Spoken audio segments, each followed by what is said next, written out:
Good morning, everyone. Welcome to Golden Shovel Agency's Attracting a Millennial Workforce webinar. My name is Kirstie McPherson, and I will be guiding this webinar. In the announcement about the webinar, it said that there was also going to be a guest.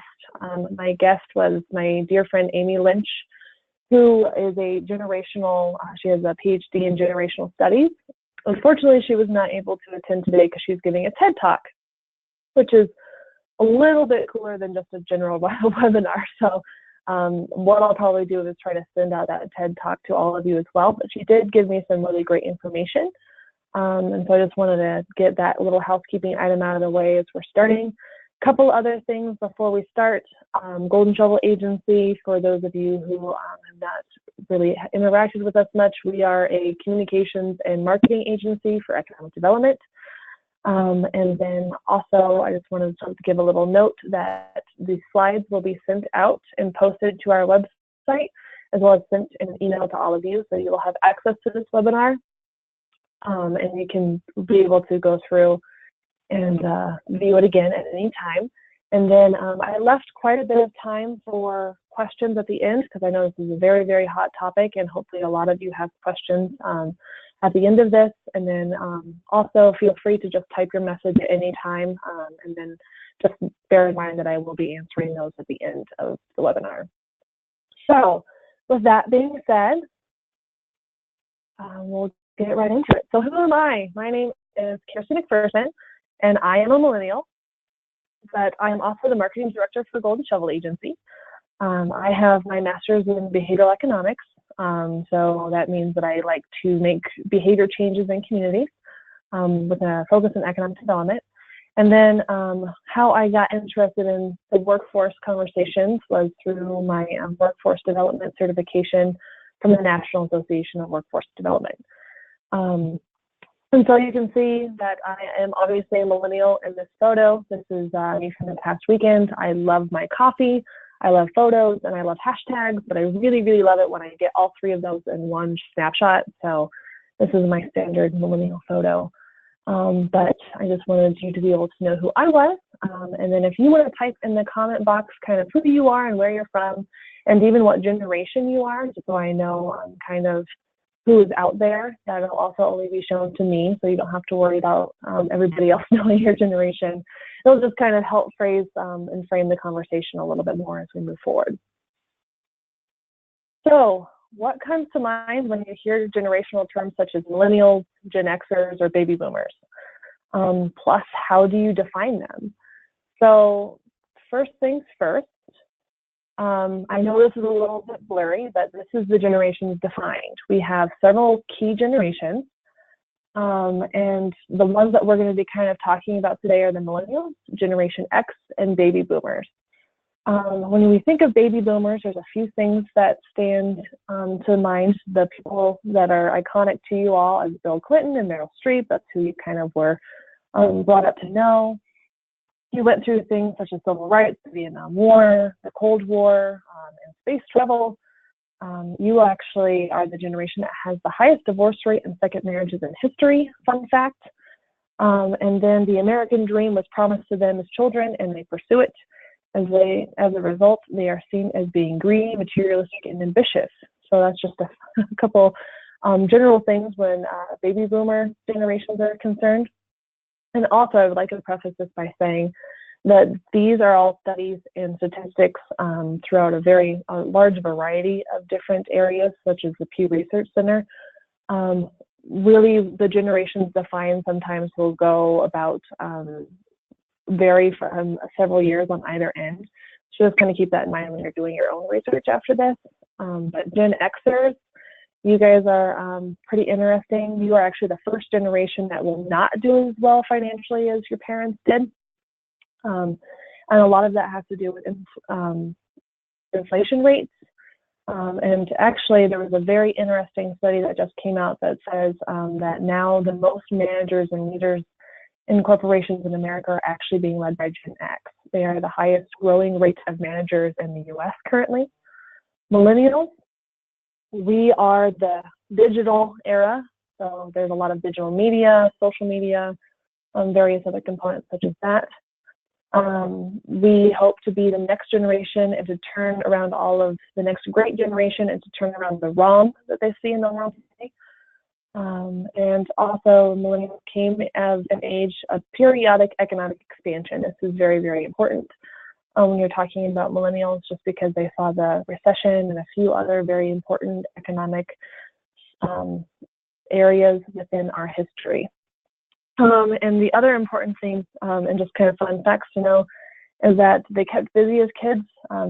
This is the era of schedules. We were the first generation of children with schedules. And so a lot of us can remember our moms taking us to and from a lot of different areas, such as like soccer practice and gymnastics and Girl Scouts and all of those other things. So that's just a little bit of the generations defined. So why is it so important for communities to attract a wide variety of generational demographics to their workforce? Stability, growth, and diversity. These are all very, very crucial as to why you want to have a very robust generational demographics in your community.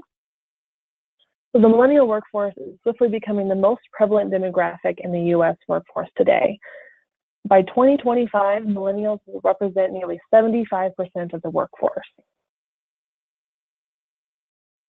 This is a very interesting graph that kind of just shows the labor force. In 2016, this is when the millennials surpassed every other generation. Baby boomers, as everybody knows, everybody is starting to retire. Gen Xers, millennials met up with Gen Xers right around 2016. And so 2017, now we're at 56%, and Gen Xers are at 53% of the entire labor force. And again, by 2025, it's estimated that millennials will represent nearly 75% of the workforce as a whole. So that means in just 10 years, the most diverse generation in U.S. history with more college degrees than any previous employee generation will make up the majority of the workforce. It is vitally important to understand their behavior by learning the shared values between the generations. For instance, Gen Xers and baby boomers are known to prioritize structure and job security. Meanwhile, millennials prefer flexibility and employability. They generally consider compensation, flexible work schedules, and the opportunity to make a difference when searching for jobs. Millennials are digital natives. They were born in the internet era and had early access to computers, making it not so surprising. Fun fact, 53% of millennials said they would rather lose their sense of smell than their digital devices. This younger generation is also socially conscious and civic-minded, meaning applying jobs, including those where they can make a difference. That's incredibly crucial to community development and the employers that you have in your area. On top of being tech-savvy global citizens, millennials also bring an entrepreneurial attitude to the workforce. In fact, this generation comprised 29% of all entrepreneurs in 2011 and is responsible for more than 100,000 startups every month. 100,000 startups is what the millennials are cultivating in the workforce and in the economic spectrum today. And so that's every single month this is happening. So a couple quick facts from Motivators for millennials. There are 52% cited growth opportunities as a motivator for relocation. So this is important for community development when it comes to how fast that millennials can go up the food chain. They don't want to wait 3 to 5 years for a promotion. They would rather be promoted every year and a half to 2 years. And if that doesn't happen, job switches are up to 80%. They have an innovative culture. So 54% either want to start a business or already have started one. And then this is a very interesting topic when it comes to millennials versus other generations, is that profit versus purpose. When you look through the generations as a whole, Gen X and baby boomers, they were very, very tied with profit as being success. And now the switch is happening between millennials and the generations after them as far as what purpose is. So 45% believe a decent paying job is a privilege, not a right. 92% believe that businesses' success should be measured by more than just profit. And 84% say that helping to make a positive difference in the world is more important than professional recognition. So just a couple interesting facts and statistics about that. So what does all of this mean for communities and economic development? This generation is the most culturally focused, innovative, and community-centric than any generation before. Cool. So how do we engage them? How do we get everyone to work together? And how do we get them to move to our community? How to engage. So cultivating a cause. This is incredibly important for community and economic development purposes when it comes to attracting and engaging a millennial workforce. It's not a secret that millennial workforce feels drawn to community issues and understands that they can make a significant impact through their work. Communicate a community issue that a group can get behind is incredibly important. So this can be anything from building parks to tackling poverty, dealing with homelessness and housing crises, all of that. And that's a really important way to be able to connect the generations as a whole and to be able to be together. And so community activism goes a long, long way when it comes to a millennial workforce. More so than the baby boomer generation, millennials strive for work, to work for companies and have a greater purpose beyond business success. And so this goes into the community activism as well. Engaging the various generations across the community, such as in leadership roles and political, as well as business, which is generally prone to being more baby boomers and Gen X. And then in order to engage and retain as well as attract new ones, being able to tell those stories through various other outlets to attract other millennials into the area based off of the cause that your community is working on. So attracting millennials based on what we now know and all of the information that you now know about millennials. Ease of commuting. So how does your transit system look? What is the average commute time? Smaller cities' transit systems have become increasingly reliable and expansive. In 2016, for example, Denver opened up the University of Colorado A-Line, which is a commuter rail that dramatically reduced the travel times from downtown to the city's airport. This is incredibly important for the students that went to the University of Colorado, and that's for a lot of different reasons. But in Jersey City, New Jersey, they have created a ton of different various transit outlets, such as a ferry, light rail, and bus lines, which has helped to spur massive population growth. And then the other important thing about the ease of commuting is that millennials are generally environmentally and health conscious. So incorporating items such as bike paths and other walking lanes is really, really important when it comes to the ease of commuting to attract a millennial.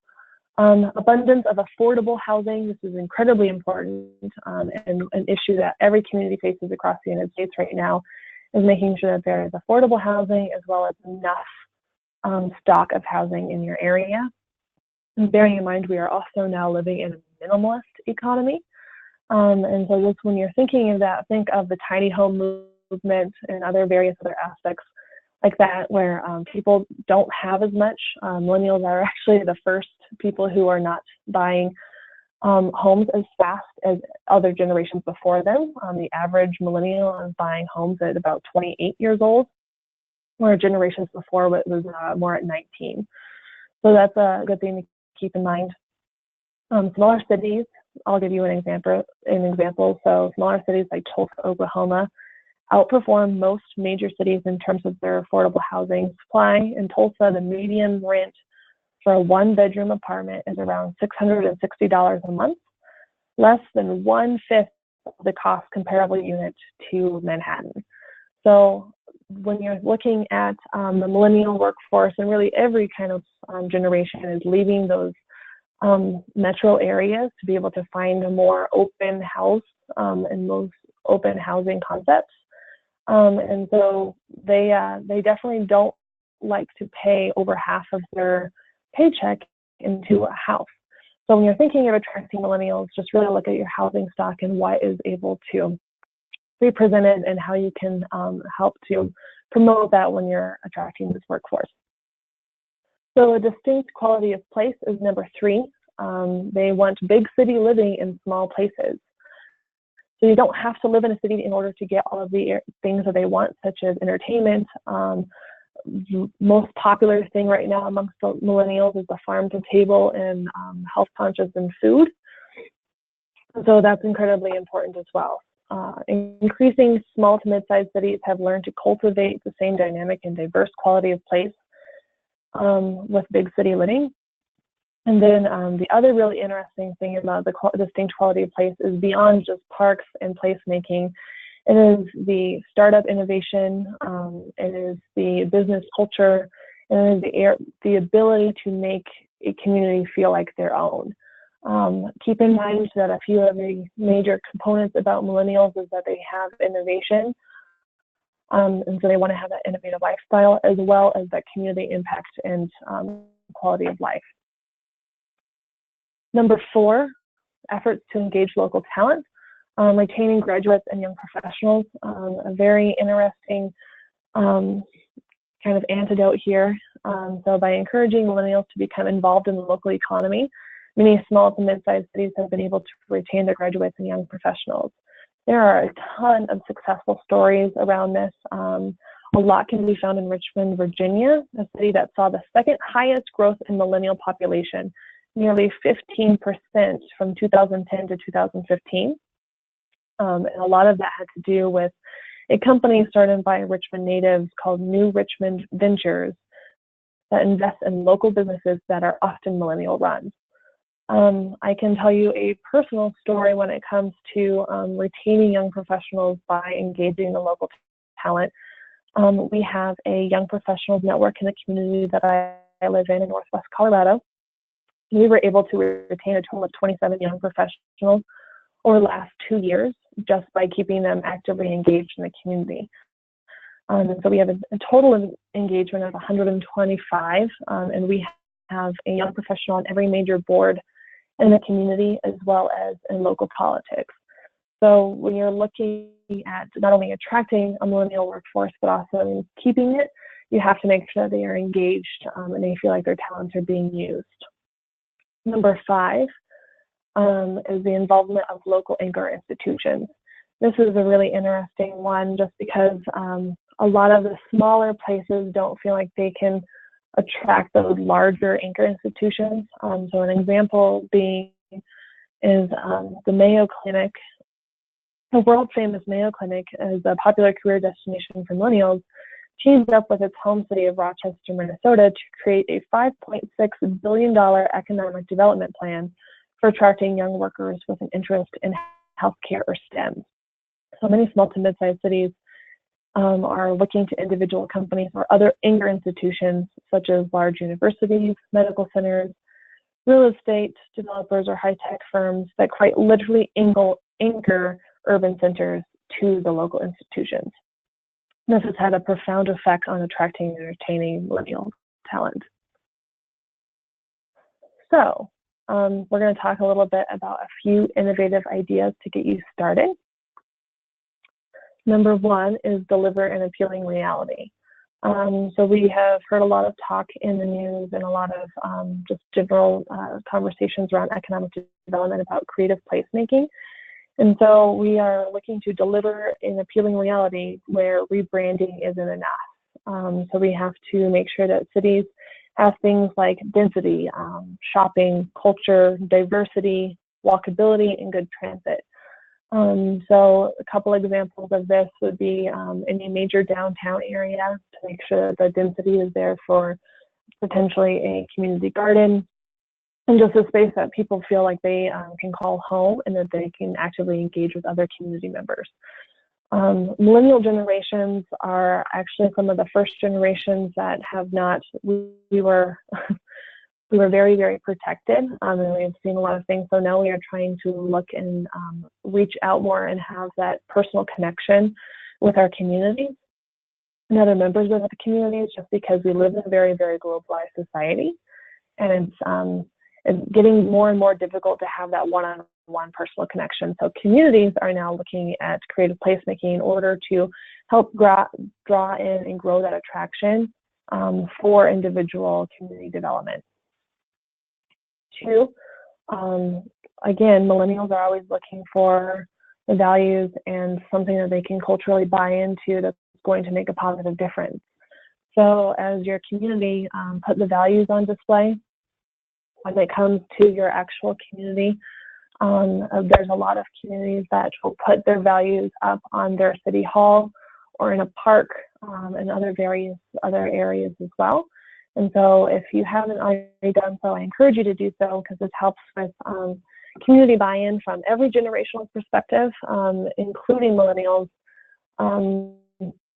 Millennials also don't just, they are some of the first generations to move on a whim.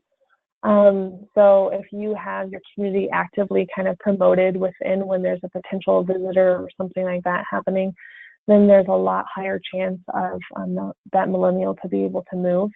And it's not making them move in droves, but you could be getting and attracting several at a time, which is really interesting. So make sure that you just demonstrate how the city welcomes newcomers and new ideas into your area. Number 3, create opportunities for civic involvement. So this is incredibly important because you're deliberately seeking out the opinions of young people. That's incredibly important. They have to feel that connection, and that's not just with millennials, that's across all generations. But as some of you probably are already aware, millennials really do need that kind of extra connection and involvement and feel like their ideas are being heard and they want to be heard. So another key to that is make sure that you're surveying young adults regularly and have them participate in community strategic planning events, focus groups, and other various things that is working for the community. And then also, when it comes to leadership, make sure that leadership is actively engaging with those millennials for whatever civic opportunities that they want to go after. And then the other really, really key important thing here is just the communication between leadership and the local government all the way down into the young professionals. So communicating those development plans to young professionals, whether that be through a young professional program or some other various way that works for your community. Number 4, celebrate entrepreneurs and young entrepreneurs and civic contributions. We still like attention. Millennials are still there, the first generation that has coined the term selfie. And so there's a lot of people in this generation that is looking for that celebratory act. And a lot of communities now are starting to do award programs and various other things to help engage entrepreneurs and civic contributors and kind of showcase what those actions were over the past year. So that's just something to keep in mind for your community. I know probably most chambers are doing this now, as well as a lot of young professional groups. And number 5, so promote your city and young adult lifestyle. Place marketing works best when it's based on authentic stories that people are willing to tell about their cities. So for example, if you have a really great community park such as this with food trucks, and it's a great place to bring children, and it's a good place to connect, this is a great story to tell that will attract millennials, especially if it's being broadcasted on digital media outlets. And then the other component of this is make sure that you are promoting a young adult lifestyle.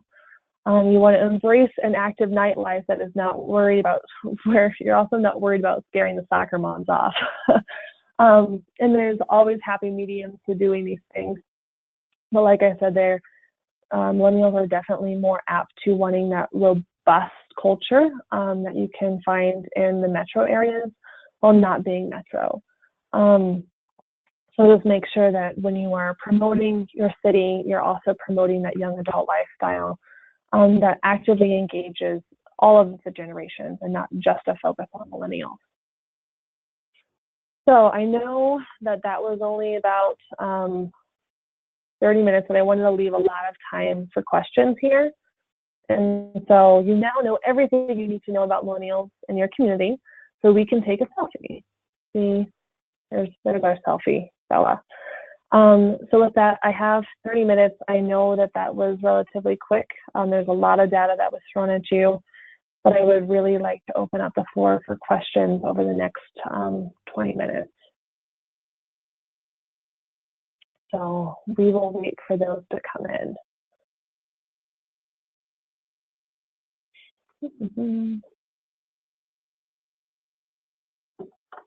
Any questions from anyone?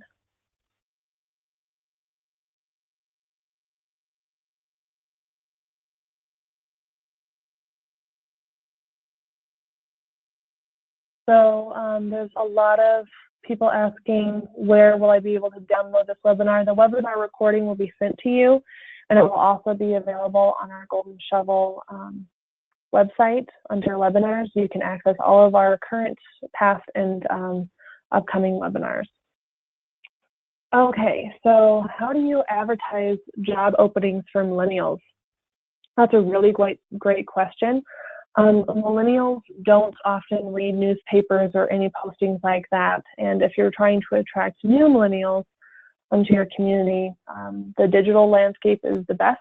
There was a recent study that kind of showed how many millennials are on various different sites such as LinkedIn, Glassdoor, Indeed, Monster, all of those. So the best way to do that is just to cross-post your job postings across all of those various digital outlets. And so that's how that would kind of shape up, as well as making sure that you're doing everything online in the digital landscape as well. When millennials are looking to move to an area, they're generally looking up your community on their website, Facebook page, other various things such as that. So make sure that all of your job postings are posted there.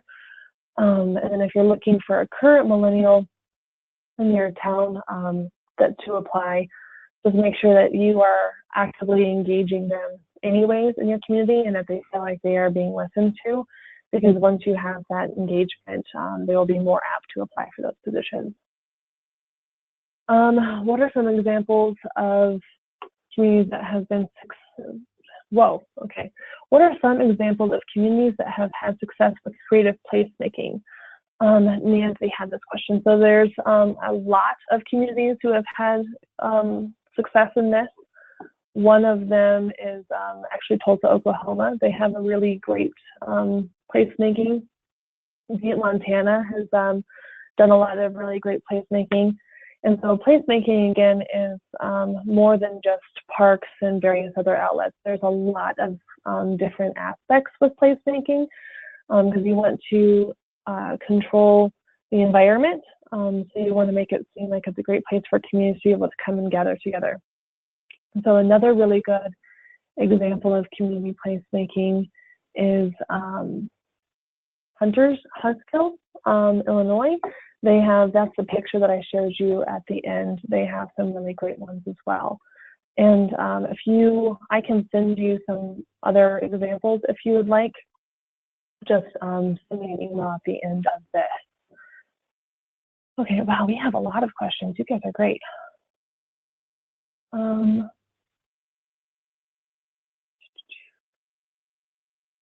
Okay, this is a really great one. We live in rural East Texas. What advice can you provide for attracting millennials? So I'm not entirely sure what your community already has, but like I said before, there is a robust sort of need. You have to have good housing, affordable housing, job openings and career possibilities for them to be able to expand and grow, as well as a good place for them to be able to do the quote-unquote finer things such as dining, shopping, and just other places for them to be able to connect with the community. Ordinarily speaking, millennials want to live in a place that you can connect with the community without feeling like you're in a city, but still have those city feels, which I know is really hard when it comes to a rural community.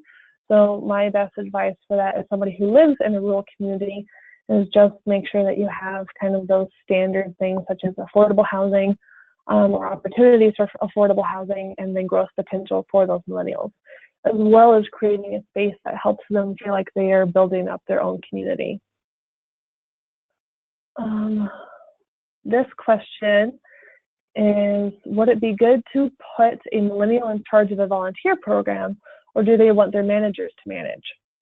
This is a really, really great question.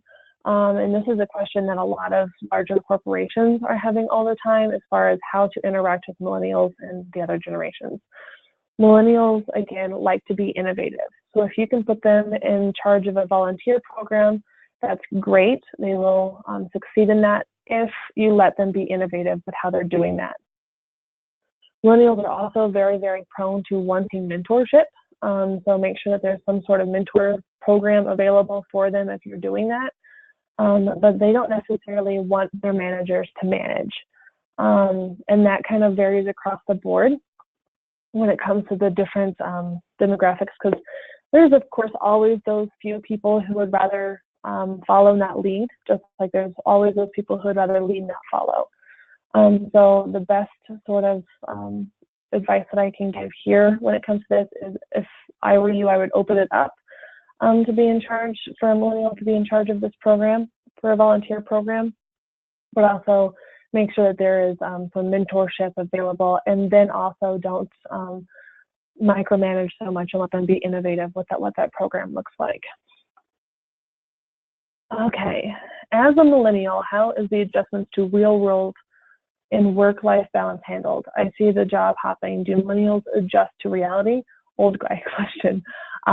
Really appreciate this question. And so the adjustments, and we can go back to some really interesting kind of political and societal questions here, as far as how has the education system set up millennials, and how is the parenting ideals in America today setting up this real world vision and the work-life balance from the millennials to the Gen X and the baby boomers. For example, the Gen Xers and baby boomers never ever used a term called work-life balance. That's not a term that was used until the millennials started entering the workforce. So the adjustment to the real world is kind of one of those secondary terms that doesn't really have an answer, because everybody's kind of seeing things different. But what is interesting, and a very, very interesting book that you could probably pick up, is the book called Mindset, and that's by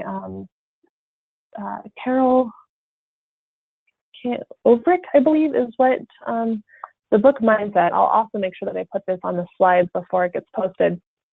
But it was talking about how the real world and what the look and the mindset as all of the generations as a whole into what that reality actually is.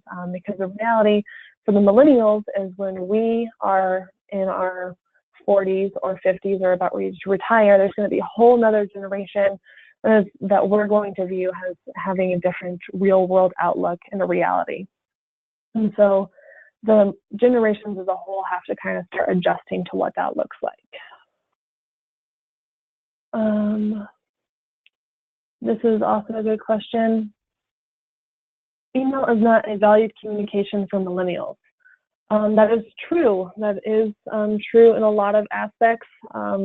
Communicating with millennials is becoming more increasingly difficult, just because there's so many communication forms happening all the time. Ordinarily, a millennial will have everything from about 10 different emails to 4 different social media accounts, as well as potentially 2 phones and a whole bunch of other various things. So there's a bit of a communication overload happening, just kind of in society as a whole. And so being able to communicate with a millennial is a little bit difficult, just based off of what you're trying to accomplish. For example, if you're doing email marketing, that's not the best way to reach a millennial. If you're doing a social media campaign, that's much more prone to be able to have that engagement with the millennial. In a workplace setting, I would disagree, because email is an effective form of communication, but that's just kind of across all generations as a whole, based off of how we communicate in the workplace. So the next question is about rural America. This is always very interesting as far as how to attract millennials. And it's not much different than those larger areas such as Tulsa, Oklahoma. You can scale that back in order to attract a millennial. For example, like I said, my little community that I am currently residing in has about 2,500 people. And we are seeing a massive increase when it comes to millennials just because we have a very large startup culture here now. And so communities as a whole can really look at different incentive programs, incentive packages to be able to attract those millennial startups, as well as, again, making sure that that density exists and that culture exists to be able to let them and enable them to have that lifestyle that they're looking for. So a lot of ample outdoor space, restaurants, or at least the ability to be able to create those. This is also the generation that, again, is innovative, so they are creating what they want. So if your community doesn't have all of those cornerstones that we've talked about, then when you're starting to attract those millennials in, enable them to be able to create the community that they want. And that will in turn start attracting more. This one, how would you fund the promotion of your city? For example, a free concert, food truck, etc. That is a very interesting question, just because every community does it differently. There's a lot of programs such as local marketing districts. Each state usually has a downtown program, and a few other various things that sometimes have additional support. There could be a business conglomerate that helps to raise money. It could be a nonprofit association. Chambers are really great at making sure that these things happen as well. And then the other thing as well is you don't necessarily have to have a free concert. You can charge people. People don't mind paying, especially millennials, if it's a good way to get out there and to be able to connect with your community. They don't mind paying $5, $10 for a concert. This is a generation that has decided to not get TV because they like those actual experiences. So if you are creating experiences in your community, then you're more likely to attract those millennials. When it comes to funding and paying for it, however, that's where the conversation comes in from potential like taxing districts. So maybe it's a marketing fund. It's a lodging tax that plays on tourism that also provides a couple of additional things for the community. So there's a very robust kind of sense when it comes to being able to fund those things. That's a really great question. Do millennials want to meet face-to-face? What type of meeting venue do millennials prefer? This is an interesting question because a study showed that millennials have extreme anxiety when it comes to talking on the phone. So they won't answer phone calls, but they will they would prefer to send a text message or an email, for example. However, the engagement factor when it comes to meeting face-to-face is increasing just because of that connection. They might not want to talk on the phone, but they definitely do want to talk in a open space and connect with other people. And so the most common venues for that are generally coffee houses, breweries, and then the other community gathering place where there's something to be able to create that atmosphere that they enjoy. And so it could be a variety of different things, or it could even be just a community center that has those like meeting spaces available. And when I say meeting spaces, I don't mean a big empty room with a PowerPoint projector and a few tables. They're really looking for an atmosphere that enables them to be able to kind of get out of their shell. So that's the coffee houses and the breweries primarily. How important are beer, bicycles, broadband, and live music? I think across the board in all generations, these things are generally pretty important, just because it creates that lifestyle. This question kind of makes me laugh because it's everything that I just said before, so I can't say that it's not important, because it is incredibly important, and it's not just for millennials. This is really important for for baby boomers and Gen Xers and everybody to make sure that they are creating that sense of purpose and that sense of culture in our community to be able to connect with other individuals. Again, though, millennials are incredibly health conscious, which kind of goes against the whole, a lot of the other aspects in this question. And then the other component that I find really fascinating here is you mentioned broadband. Millennials are the largest group that are giggers currently. It's known as the gigger economy, which is meaning that they actually don't hold full-time regular jobs. They are primarily doing a lot of virtual work, such as freelancing, graphic design, various other components, but they're also offsetting their costs with things such as Uber and renting out their homes on Airbnb. And there's a whole lot of other gigger types of jobs out there, all the way from dog walking to house setting. So that's something that's really interesting, is broadband is incredibly important for your community because of that connection to the internet that so many of them rely on for their work. And then, Andrew Elwood helped correct me when it came to Mindset, The New Psychology of Success by Carol Dweck, D-W-E-C-K. So if you have a chance, I encourage you to read that book. Thank you, Andrew. So we have 2 questions left. This one is from Bill. It says, please address rural area reputation for less tolerance for diversity. This is a fantastic question, just based off of the economic spectrum as a whole. Ordinarily speaking, rural areas have less diversity just because of their geographic locations.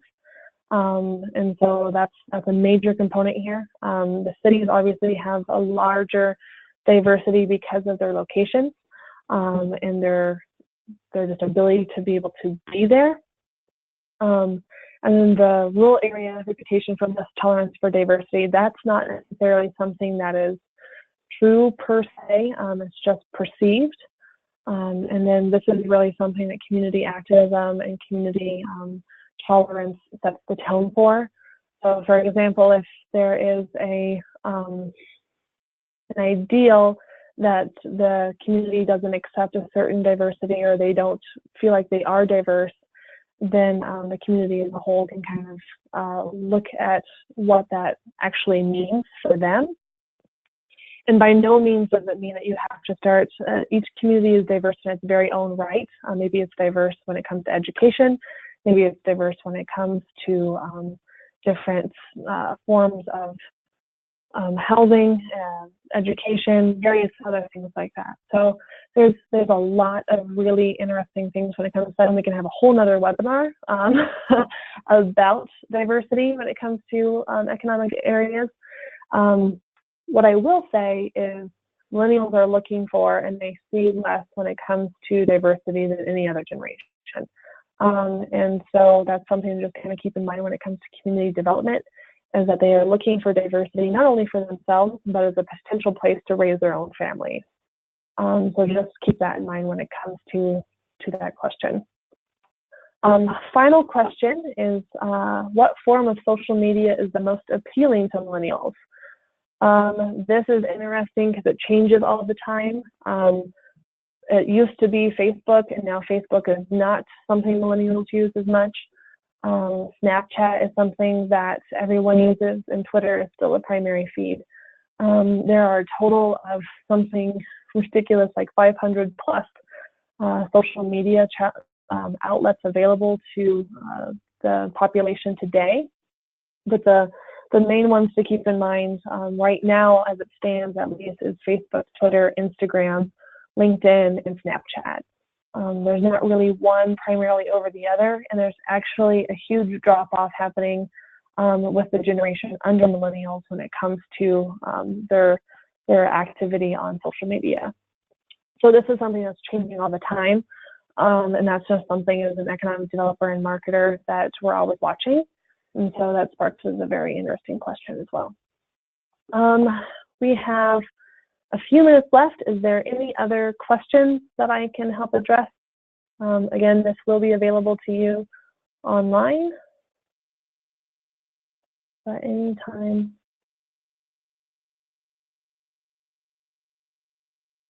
I'm not seeing anything.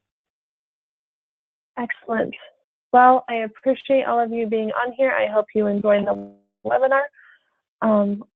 Please feel free to reach out to me with any questions that you might have. My email is on a slide, and then also if you are interested in anything else, our sales representatives are below as well for the Western and Eastern region.